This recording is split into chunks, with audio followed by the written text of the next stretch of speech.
జగన్ గారి పరిపాలన ఎలా ఉందండి? బాగానే ఉందండి, అన్ని బాగానే ఉన్నాయండి. మరి ఈసారి గెలుస్తారంట? గెలుస్తారండి, ఈసారి వెళ్తారండి. అంటే సరిగ్గా ఏం చేయట్లేదు, అభివృద్ధి ఏం చేయట్లేదు అంటున్నారు కదా. ఎవరు అంటున్నారండి? బాగానే చేస్తున్నారండి, అన్ని బాగానే చేస్తున్నారు. మరి ఖచ్చితంగా ఓడిస్తామని పవన్ కళ్యాణ్ గారు అంటున్నారు కదా, గెలుస్తారంటారా మరి జగన్ గారు? గెలుస్తారు. ఈ సంక్షేమ పథకాలు పెట్టారు కదా, మరి వాటి వల్ల ఏమైనా ఉపయోగాలు ఉన్నాయా మీకు? ఏమన్నా ఏమి లేవు. సంక్షేమ పథకాల వల్ల ఏమి లేవా? ఏమి లేవు. అంటే మీ ఇంటికి అలాంటివి ఏమి రావట్లేదు సంక్షేమ పథకాలు? వస్తలేదు రావట్లేదు. ఇప్పుడు అమ్మఒడి మా పిల్లలు లేరండి, పెద్దోళ్ళు అయిపోయారండి. 40 సంవత్సరాలకే 18,000 ఇస్తున్నారు కదా, వయసు సరిపోదు అంటున్నారండి. ఇప్పుడు పెన్షన్ కానీ అలాంటివి ఏమి రావట్లేదు. పిండి వస్తలేదండి. మరి ఈసారి ఎవరు గెలిస్తే బాగుంటుంది అనుకుంటున్నారు? అదే జగన్ గారు. జగన్ గారు ఎందుకనండి? ఇప్పుడు మీకు ఎలాంటి పరిపాలనకి అన్ని బాగానే ఉన్నాయండి. మీ కుటుంబానికి ఎలాంటి అభివృద్ధి లేదు, ఎలాంటి లబ్ధి లేదు. మరి అయినా కానీ వస్తున్నాయి చెప్తున్నాను కదా. మరి అయినా కానీ జగన్ గారు ఎందుకు కావాలనుకుంటున్నారు? అదండి అన్ని బాగానే ఉన్నాయని అంటున్నామండి. మరి చంద్రబాబు గారు అన్నారు ఈసారి నాకు ఛాన్స్ ఇవ్వండి, మంచిగా ఇంకా చేస్తా అంటున్నారు కదా. ఈసారి చంద్రబాబు గారిని గెలిపించుకుంటారంట? జగన్ గారు అండి. జగన్ గారి పరిపాలన బాగానే ఉంది. మరి ఈసారి గెలుస్తారనుకుంటున్నారా? గెలుస్తారా? మీరు ఎందుకనండి గెలుస్తారు? ఎలాంటి అభివృద్ధి చెందట్లేదు అంటున్నారు కదా.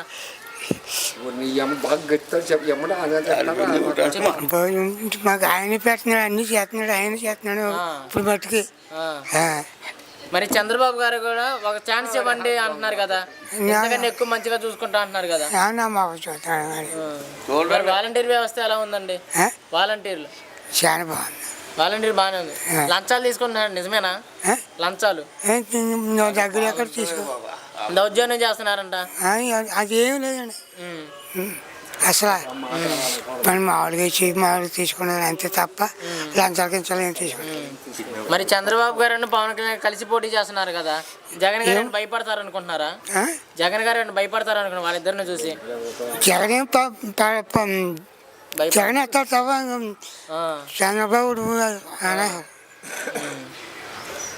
ఇక్కడ ఎమ్మెల్యే గారు మంచిగా చూసుకుంటున్నారా? ఎమ్మెల్యే గారు మంచిగా చూసుకుంటున్నారా? మరి అలాంటి అంటే సమస్యలు తెలుసుకోవట్లేదు, పరిష్కరించట్లేదు అంటున్నారు కదా. ఏమన్నా మరి ఇప్పుడు మటుకు బాగానే ఉంది, ఇప్పుడు మటుకు దేవుడా ఎంత బాగా. మరి ఈసారి జగన్ గారు గెలుస్తారనుకుంటున్నారా? ఓకేనండి. 2024 ఎలా ఉండబోతుందండి ఎలక్షన్స్? బాగానే ఉంటుందండి. మరి జగన్ గారు గెలుస్తారంటున్నారు? గెలుస్తారండి. ఎందుకనండి? ఎందుకంటే ఆయన చేసే పనులు అలాగ ఉంటున్నాయి కాబట్టి, ఆయన చేసి అన్ని మంచి పనులు కాబట్టి ఆయనే గెలుస్తారని మా నమ్మకం అండి. సంక్షేమ పథకాలు పెట్టారు కదా, వాటి వల్ల ఏమైనా ఉపయోగాలు ఉన్నాయంటారా? ఉపయోగాలు కదండి మరి.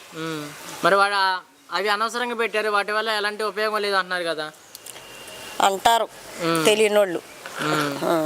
మరి ఇలాంటి పథకాలు తీసుకుంటారు కదండి. మరి ఇలా పథకాలు పెట్టడం వల్ల ప్రజలు సోమరిపోతులు అవుతున్నారు అంటున్నారు కదా, చంద్రబాబు గారు అంటున్నారు, నిజమేనా? అలాగని ఎందుకు అనుకుంటారా? ఆయన అలా అంటారండి, ఆయన పదవిలో లేడు కాబట్టి. ఇప్పుడు చంద్రబాబు గారు పవన్ కళ్యాణ్ ఇద్దరు కలిసి పోటీ చేస్తున్నారు కదా, మరి జగన్ గారు భయపడతారు అనుకుంటున్నారా? ఏం భయపడరు. అంటే నీకు ఖచ్చితంగా ఓడిస్తామని సవాల్ చేస్తున్నారు పవన్ కళ్యాణ్ గారు, మరి గెలుస్తారంటారా? గెలుస్తారు, కంపల్సరీ గెలుస్తారు.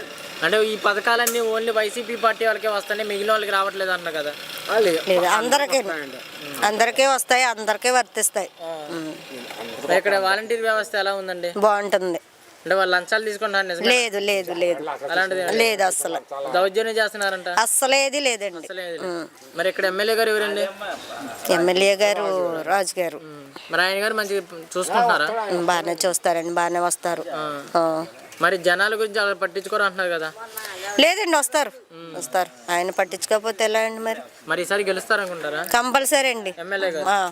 మాకైతే నమ్మకం ఉంది. మరి ఈసారి ముఖ్యమంత్రి ఎవరు వస్తే బాగుంటుంది అనుకుంటున్నారు? జగన్ గారే రావాలి. ఓకేనా? జగన్ గారి పరిపాలన బాగానే ఉంది. మరి ఈసారి గెలుస్తారనుకుంటున్నారు? గ్యారంటీగానే. ఎందుకనండి? ఆయన ఇచ్చే పథకాలు అటువంటివి. మరి ఈ పథకాలు ఓన్లీ వైసీపీ పార్టీ వాళ్ళకే వస్తున్నాయి అంట కదండి. ఏదో అనుకుంటారు కానండి, అన్ని వేస్ట్ కానండి. ఇచ్చి ఓటుగా ఉండాలి కదా ముంగట. గ్యారంటీగా జగన్ అండి. ఈ పథకాలు ఇవ్వటం వల్ల రాష్ట్రం మొత్తం అప్పుల్లో కూరుకుపోయిందని అంటున్నారు. అప్పులు చేయనోడు ఎవడాడు? అప్పులు చేయనోడు ఎవడన్నాడు? ప్రతి ఒక్కడు అప్పు చేస్తాడు. ఒక చిన్న ఇల్లు ఉందంటే ఆ చిన్న ఇల్లుకి అప్పులు ఆడుకుంటాయి, లోకం ఉంటుంది. ఇప్పుడు ఇల్లు ఇచ్చాడు లోకం, అన్ని పథకాలన్నీ బాగానే ఉన్నాయి. ఈ పథకాల వల్ల ప్రజలు సోమరపోతు అవుతున్నారు, నిజమేనా? ఎందుకు అవుతారు? పని చేసుకునే వాడికి కష్టపడే వాడికి ఇస్తే బాగున్నాడు అవుతున్నాడు కదా. దరిద్రులాగా ఉంటున్నాడు. మరి ఇంతవరకు ఏ పార్టీ ఎవడ ఇవ్వలేదు. జగన్ గారు మాత్రం నెంబర్ 1 ఇస్తున్నాడు. మరి ఇక్కడ వాలంటీర్ వ్యవస్థ ఎలా ఉంది? నెంబర్ 1. అంటే వాళ్ళు లంచాలు తీసుకున్నారు, నిజమేనా? అది లేదు, అలాంటిది ఏం లేదు. నీకు ఏది కావాలన్నా మనకి వాళ్ళు ఇమీడియట్గా వస్తున్నారు. మన పని మనకి చేసి పెడుతున్నారు. మనం వెళ్ళి అక్కడికి వెళ్ళి కూర్చోక్కర్లేదు. మరి ఇక్కడ ఎమ్మెల్యే గారు ఎవరండి? రాజు గారు. ఆయన గారు మంచిగా చూసుకుంటున్నారా? బాగా చూసుకుంటారు. అంటే జనాల గురించి అసలు పట్టించుకోరు, సమస్యలు ఎలాంటి తెలుసుకోరు అంటున్నారు కదా. ఇప్పుడు ఎవడో అంటే దానికి అంత ఇబ్బంది ఏమీ లేదు. గ్యారెంటీగా జగన్. ఇప్పుడు వైఎస్ షర్మిలా గారు కాంగ్రెస్ పార్టీలో జాయిన్ అయ్యారు. మరి ఏపీలో పోటీ చేస్తాం అంటున్నారు. మరి ఎలాగ? ఆవిడ గురించి మనకి అంత అవగాహన లేదు. ఆవిడ మొన్నటిదాకా హైదరాబాద్లో అనుకుంది. మరి మళ్ళీ ఆంధ్రాలోకి వస్తే అప్పుడు తర్వాత ఏం చెప్తామండి. ఆంధ్రప్రదేశ్లో వస్తే ఓట్లు ఏమైనా చీలే అవకాశాలు ఉంటాయి అంటారా? అలాంటిది ఇంతవరకు జగన్ బాగుంది. ఈసారి ఇప్పుడు అభివృద్ధి అంటే అభివృద్ధి జరుగుతుంది. ఫస్ట్లో మనకి ఈ కరోనా ఈ వత్తులో కొంత ఇబ్బందులు ఉంటాయి. సంవత్సరం అందది ఎవరికన్నా ఇబ్బందులు ఉంటాయి. అప్పులు అంటే ఉంటాయి. మరి అప్పులు లేకుండా ఈ వరకే అప్పులు లేకుండా ఎవరికి ఇవ్వకుండానే అప్పులు ఉన్నాయి కదా. ఇప్పుడు ఈ వరకే ఈ పథకాలు ఎవరికి ప్రతి ఒక్కళ్ళకి 18-40 సంవత్సరాలు 45 వాళ్ళకి ఈ చేతి వృత్తులు చేసుకునే వాళ్ళకి 15,000 ఇస్తున్నాడు.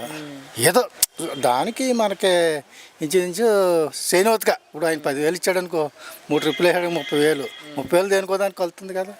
అంత ముంగట ఎవరికి ఇవ్వలేదు కదా. ఎవరికైనా ఇచ్చారా? లేదు. మరి ఈసారి జగన్ గెలుస్తారనుకుంటా. గ్యారెంటీగా. ఓకే.